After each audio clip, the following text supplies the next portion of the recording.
सगळे स्टेजवर उपस्थित असलेले माझे सगळे खेळाडू मित्र आणि राजकारणी मंडळी आणि या कार्यक्रमाच्या उपस्थित असलेले सगळे जिल्ह्यात आलेले खेळाडू, मला आनंद या गोष्टीचा होतोय की मी स्वतः एक क्रिकेटचा खेळाडू होतो.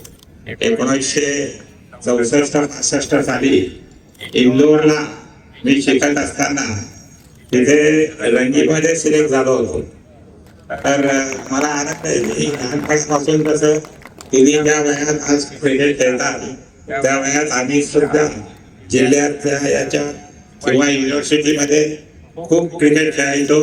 आणि आजही कुठे मुंबईत असताना तर ब्रेबॉर्न स्टेडियमवर एखादी मॅच असली तर थांबायचं, ब्रेबॉर्न स्टेडियमवर जायचं, 10 मिनिटं तिथे बघायचं आणि मग पुढे जायचं.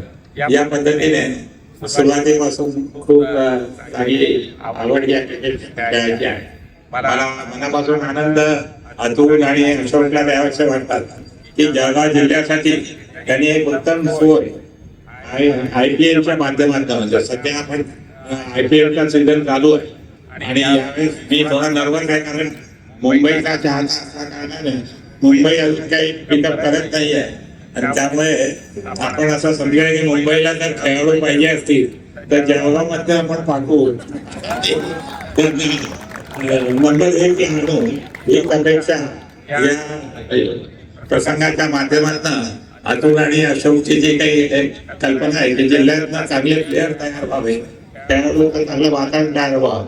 गिरीशबाईंचाही चांगलं रिजनल स्टेडियम इथे होत आहे, त्याची सुरुवात होते, ते पुढच्या 2-3 वर्षात कंप्लीट होईल. आणि त्यामुळे असं 250 कोटी रुपये त्या स्टेडियमवर खर्च होत आहे आणि त्यासाठी एक चांगलं वातावरण या जिल्ह्यात जे काही बनत आहे त्याला मनापासून राज्य सरकार, गिरीशबाई आणि सगळ्यांना धन्यवाद देतो.